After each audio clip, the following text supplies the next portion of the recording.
right, good evening. Sorry I'm making it on here late. I got stuck in traffic 3 hours away and just pushed me back a whole lot. But I am here and I will do an hour tonight as scheduled. Well, not as scheduled, but I'll do an hour as planned. And I look forward to getting back into shotgun talents, which we have a huge list that we are dealing with and loading up into the actual summary area where you, or not the summary area, the actual area where you read the full version of the talent instead of just the summary descriptions that we have here. All right, so let's see here. We're gonna go make sure the volume's up. That's coming up.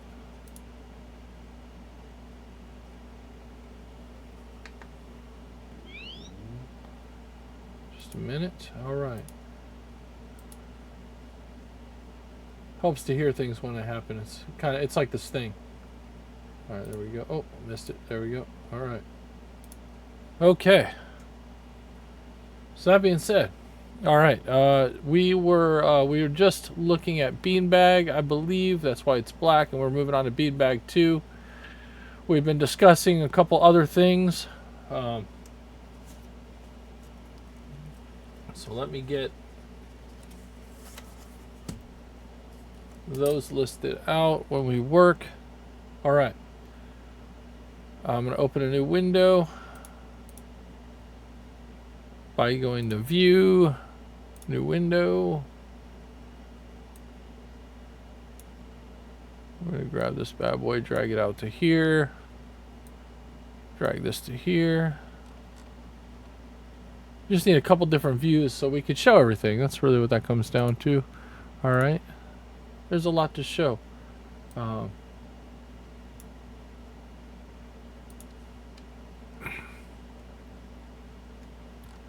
right, we'll get to the shotgun talents down here that are red. Keep this as the summary area over here. And then we'll move down to shotgun talents over here. All right.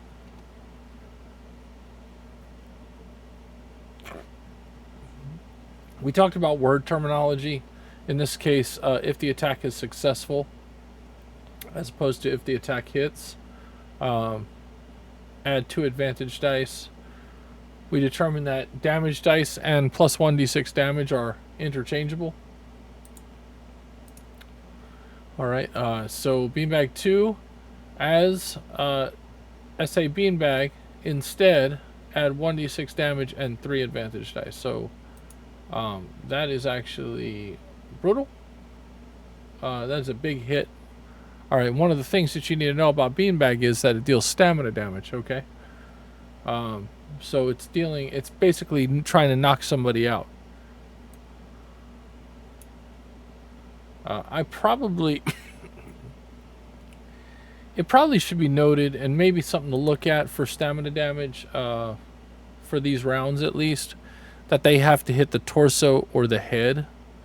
I mean, if you hit a guy in his foot, I don't know, that could still cause somebody to get, exhausted by getting the crap beat out of them, no matter where they get hit. But I'll have to look into, like, if that's maybe a road I want to go down as far as the role-playing game goes.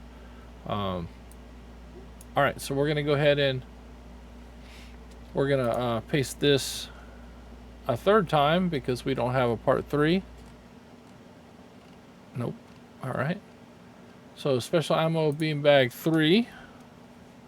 Alright. Oh, last time too, we also came up with Skeet Shooter 2, where as Skeet Shooter, except the second shot with the shotgun may be up to 180 degrees from the previous target.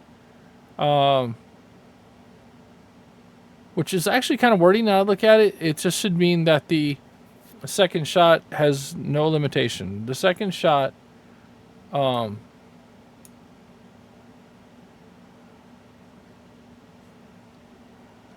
has no limitation on arc.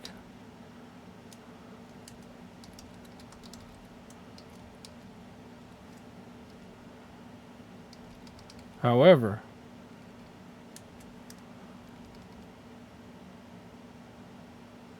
If the second attack is over 90 degrees from the first attack, the attacker suffers. Attackers capitalized. All right.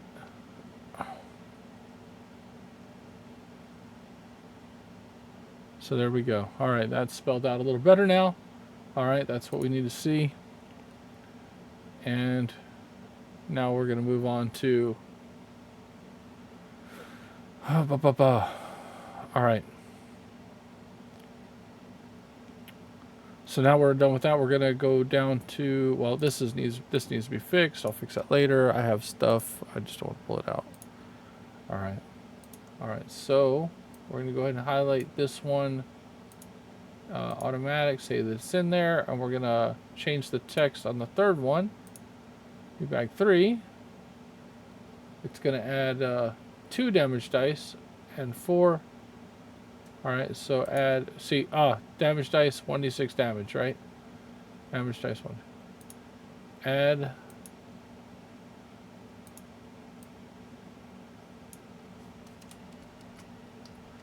1d6 damage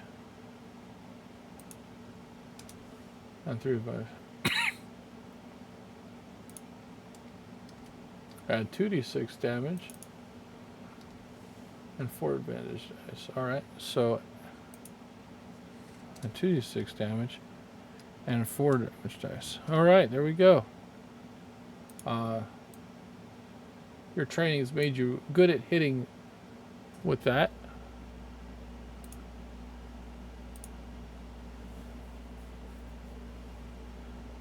So let's talk about what happens when an attack, when does it deal stamina damage at all, right? So, you know, like a general attack. So we'll go check out. Let's look up stamina damage, and we'll walk from there. Okay.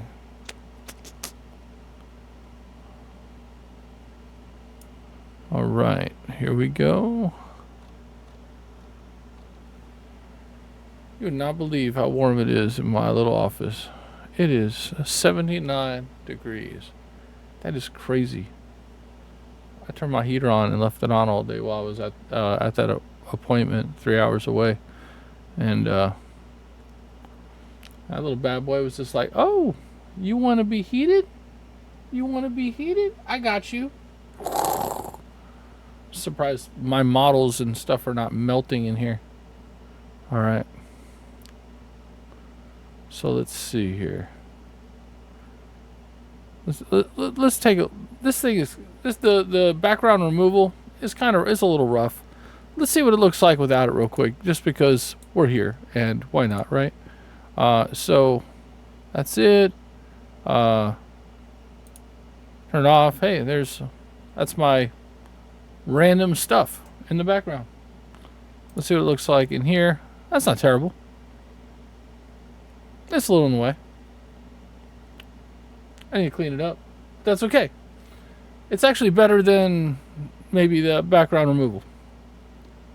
All right. So that being said, you know, we can always do stuff to here. So you can see even more of my big ugly mug. But that's all good. All right. So, moving on. And this is all better because I can actually show stuff off, right? So I can actually pull out, whoa, hey, GunCraze miniature battles, show you the book right here. You can get this on Amazon. It's very inexpensive. Ship it right to your house. And you can start reading about GunCraze rules. You can literally run, I mean, as long as you made up the role-playing portion of the game, I mean, you could run a whole campaign using these rules. All right, so I mean, the combat rules are there. You get the character cards from the website. You can do it. But the best way to do it would be to subscribe to the Patreon. For $3, you can get Alpha Edition 28, which is the one before the one we're working on right now. As soon as we finish talents, which we need to push, we're going to go ahead and publish 29 and start working on 30 as we work on skills. And I need you guys in the game for skills, because it's going to be awesome. And I'm going to need some help because you guys have ideas. You guys have beautiful ideas. Again, tonight's pod or stream is brought to you by caffeine and letter G. All right, so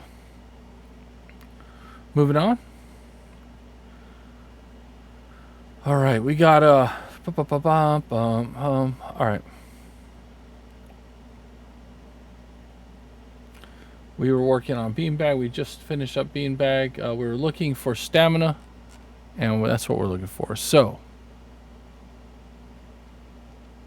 let's actually look this up here. We'll look up the search. Stamina damage. Okay, stuff. Special rules. Range weapon special rules. Melee weapon special rules, stamina damage. It is a universal weapon special rule. Stamina damage.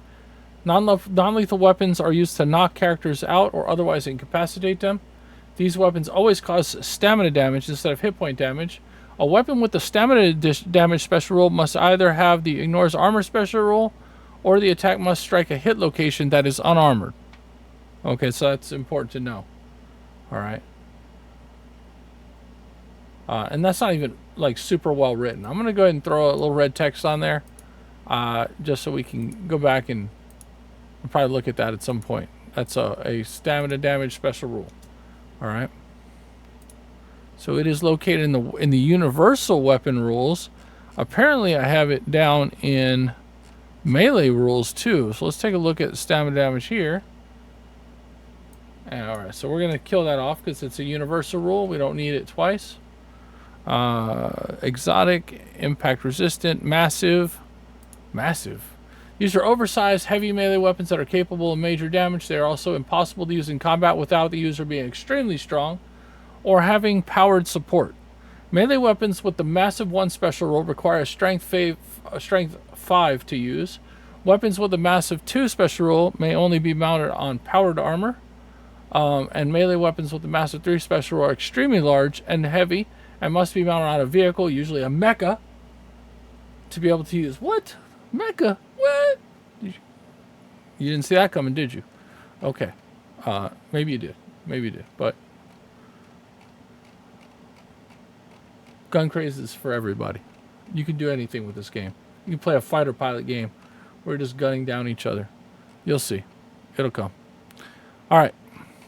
Moving back up to, leave it here. Back up to weapon special rules. Put it back at the stamina damage. All right. Leave it here, and we'll go to our other screen. Okay. Adds 2/6 damage and 4 advantage dice. Okay, that is a big hit. Alright, so it goes from 2 advantage dice to 3 advantage dice and 1d6. So that should situate a pretty decent cost. So gaining... I'm thinking... I usually do like 1, 2, 3. Something kind of makes sense. But this round 2 is a little powerful. No, I'll still leave it. I'll leave it. It's situational. Hits armor, it won't do well. It'll waft off the armor. All right. Here we go. Oh, mental note. Crushing all damage is stamina. Okay, cool. All right. These will get filled up and bulked up so that they fit better.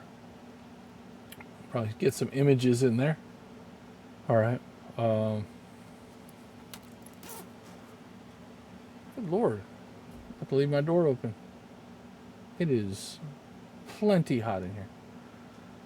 All right. So moving on. Special beanbag's done. We're going to get the bird shot ready. It uses the same kind of format. So what I'm going to do is... no, I'm not going to do that. Just the first one. All right, we're going to come in here. Kind of just a thing to do is drop it underneath the thing that it was so you don't... I mean, you could click this thing and try to read all the breaks, but I almost fell asleep when I did that, so just now. Had a long day. So, beanbag. Now we're talking about birdshot. All right.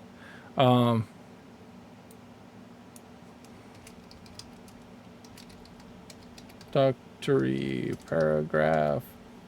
All right. Whoa. All right. So, birdshot. Special ammo birdshot. Shotgun's 1. Okay. 1 TP. Cheap. All right. We're going to go to... So this is a utility use. Increases equipment bonus to +4 for wilderness training rolls to find food ability. Okay. So, when you're hunting, you don't actually, we're going to go hunt. And you're looking, and you find a bird, and you shoot it. No. You just assume that you go out, you do a roll, and it covers the whole thing. All right, that's to keep everybody, the party, in the game. All right, and some things will be like that, okay? All right, so increases equipment bonus to +4 for wilderness training rolls for the find food ability. Let's go ahead and see what the heck we're talking about. So we're going to go visit skills. All right, we're going to head back to... Oh my gosh. I have a brain lapse there. All right. So here's skill list. And we're talking about wilderness training.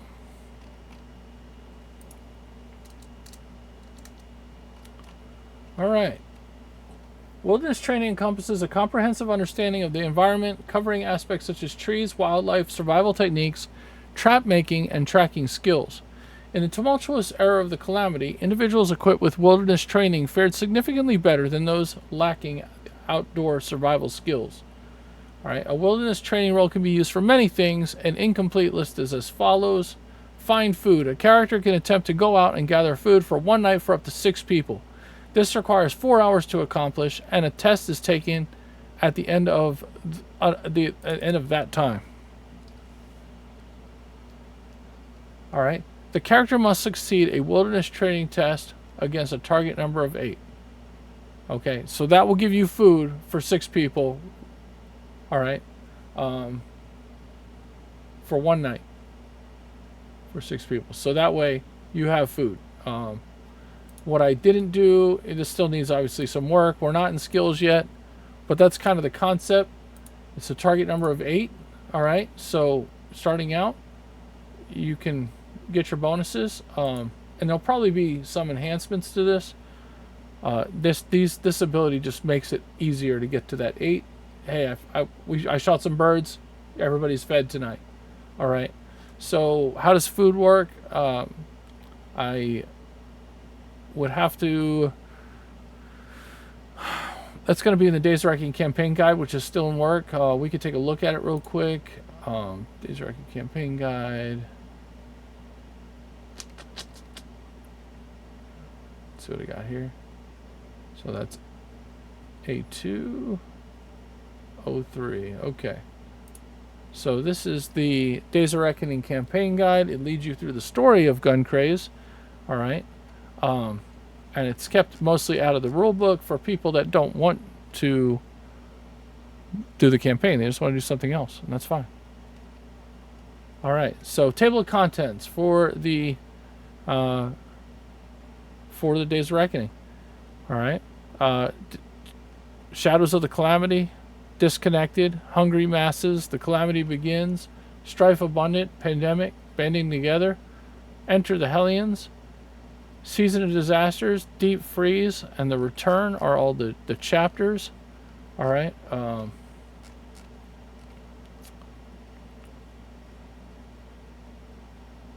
Let's see here.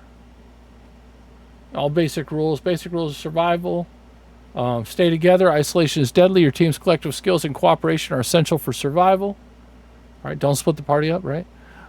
Be resourceful. Almost anything can be repurposed. A broken chair could be firewood. A discarded pipe could be a weapon. Assess every situation. Rushing headlong into danger rarely ends well. Take time to evaluate risks and plan your actions. Make tough decisions. You can't save everyone, and you won't always have enough supplies. Choose wisely. Watch for signs of trouble. Hunger, exhaustion, and illness can take a toll. Monitor your character's well-being and take preventative steps when possible. So in the end, when this thing fleshes out, you'll be surviving. All right. I want you to keep in mind that when this calamity breaks out, whatever technology isn't destroyed by Inti, the rest of it is trying to destroy the rest it couldn't get to. All right, and that causes other problems. All right, so there's a lot of ammunition is lost throughout the calamity, and it's not being produced. All right, so potentially it could become more scarce. And this book will eventually have those charts and tables in there to help you navigate the calamity. Right now, the Days of Reckoning campaign guide has only 36 pages, and it's expected to bulb up to roughly 150 to 200 pages. That's kind of the goal, is to have lots of little tables in here, like you happen upon a car. I'm going to search a car, all right? Or, hey, here's 10 cars. All right, how many cars are searchable? How many cars look like they might be worthy of searching? Roll a d10. Oh, I rolled a 2. Okay, 2. So now you have 2 cars, you roll twice, you get potential items out of them, and then you're done with that area. That's it. That's all the cars that are in that area. All right, and then you go to houses and roll that, if you're going to check them. But, hey, there could be enemies inside the house, and now you're in a fight. All right, could be somebody's house that is still living there, and he's just surviving. Could also be a cannibal's house, which that could be interesting. Or there could be robots inside, ready to go. Droids ready to kill you. So, yeah, that's the thing. All right. And the robots section actually needs to be completely added into this. That was like a recent ad that I made because I was trying to think how Inti would think as an artificial intelligence who is basically trying to knock humans into the Stone Age because they killed her creator. I mean, think about the most important person in your life. And then, and then they're gone, and it's somebody's fault. You want vengeance. All right, and most of us, because of laws and stuff, we can't be vigilantes and whatnot. But Inti doesn't care. That thing is like crazy bright. Sorry about that. Inti doesn't care. She's coming for you. All right, and she's powerful. We're not as powerful as Inti is. She can just, go watch, Eagle Eye, the movie. You can see what an AI could do when they want to get you. All right? She could potentially, I told you that any drones and stuff, or any drones, robots and whatnot, that she could reprogram, she did. And there are potentially drones, like normal little drones that come out and hunt you and then give your information to a robot kill squad. It's coming to basically stop you from getting technology back. Trying to stop you from saving the human race. So robots are always out there, and they're always coming. All right. But then there's other robots that weren't affected. They were shut down or something to that effect, protected in some way from Inti's attack, and now they exist in the world, and they have a very lifelike artificial intelligence. I mean, it feels a lot like sentience, but it's not, but it feels like it. And with that, you know, how do you deal with that? You know, do you just shoot the robot? You know, the robot's just trying to help. You know, you could have a medic droid join your group. It could happen. All right. So that's fine food. Now we kind of understand what the concept is. We're going to go back and work on this. Increase equipment bonus to +4 for wilderness training rolls for fine food ability. Increases equipment bonus to +4. Okay. So that means that birdshot itself has the +2 bonus, and we can look that up as well. All right, so there are a lot of bonuses in here. After you write them down, all right, and you make a little attack profile for what you got to do, you know, it's not like crippling you.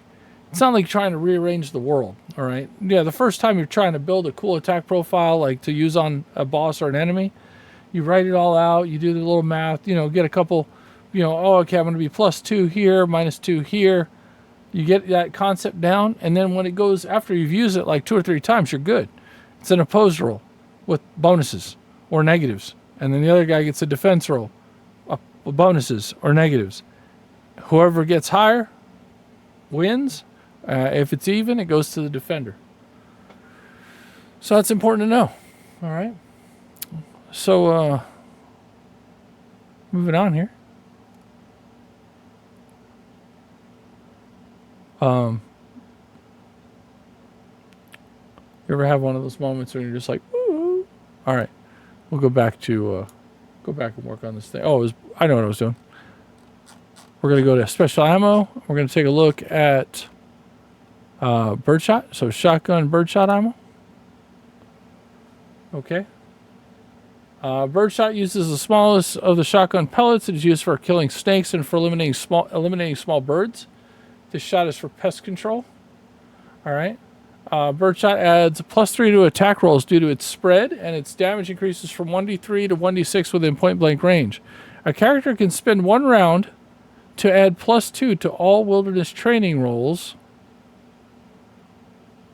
when using the fine food ability. So there you go. You may do this up to 5 times before you roll your wilderness training test, where birdshot does not damage armor, so you're spending your birdshot ammo to get these bonuses to feed your group.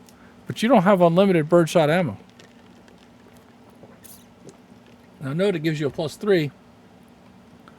Shotgun buckshot. This round adds +2 to attack rolls during its spread, and its damage increases from 2d6 to 3d6 within short range. Spend 1 round to add a +2 to all wilderness training rolls when using the fine food ability. Ignore your highest 2d6 dice after applying advantage dice when dealing damage to armor. All right, so it doesn't do anything against armor. It's horrible. Okay. So there's that. Oh, we're down to 78. We're creeping on down now. We're creeping on down. I'm going to take this hoodie off because it is too warm. All right. So that being said, we're going to get back to birdshot up here. All right, +4. This will potentially save you ammo, really. That's what it comes down to. So like, oh, you know, I went out for 8 hours and I got enough food to feed 12 people. And I only had to roll twice. All right. So,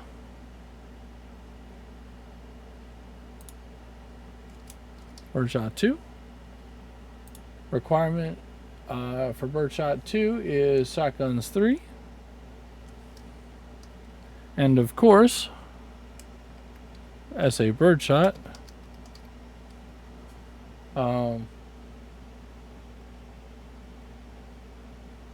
And that's going to be 1 talent point again. Okay. And that increases the bonus to +6. All right.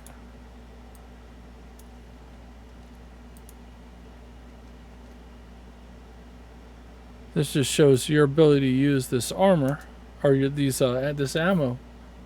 All right, so now we got shotguns 5, prerequisite 2, 1 talent point again, and then look at that, 8 plus 8. So again, the other thing's going to turn into a scaling thing where you get enough food. It's going to be different than it is. So right now it doesn't make a ton of sense, but it will. All right, because there's a scaling feature where the higher you roll, the more you get. Okay, so that's how that's going to work out. So that's going to play. All right, so there's your special ammo bird shots. All right, now we're going to go into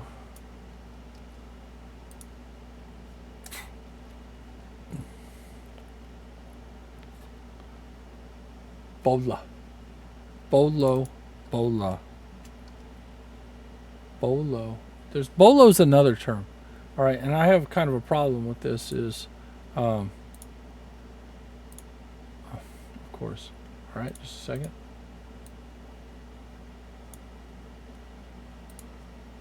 Bola versus Bolo.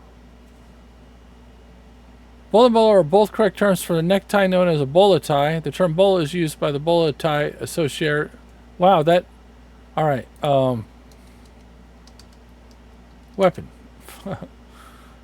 Bola is a throwing weapon consisting of multiple weighted balls attached to cords designed to entangle a target by wrapping their legs or body.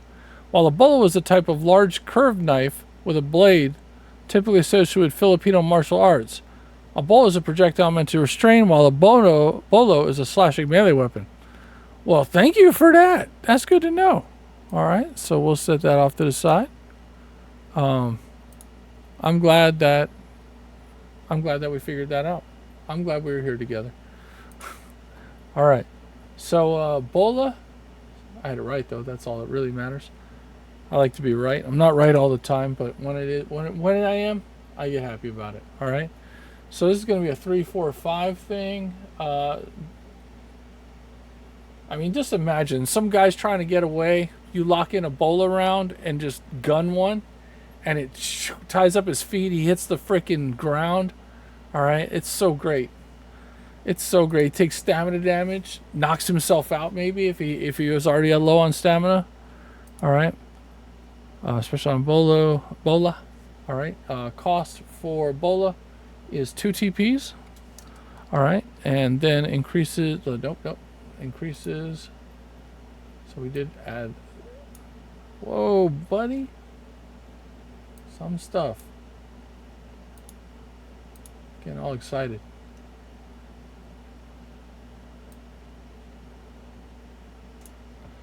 All right, so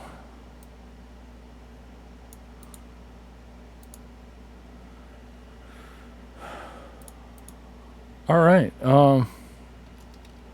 Then we got to look at the text we use for, and this is all right.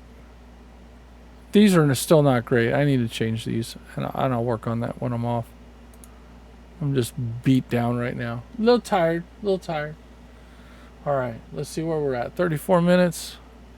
Yeah, I've got to cut it for tonight because I got to be up early for that job tomorrow, my normie job.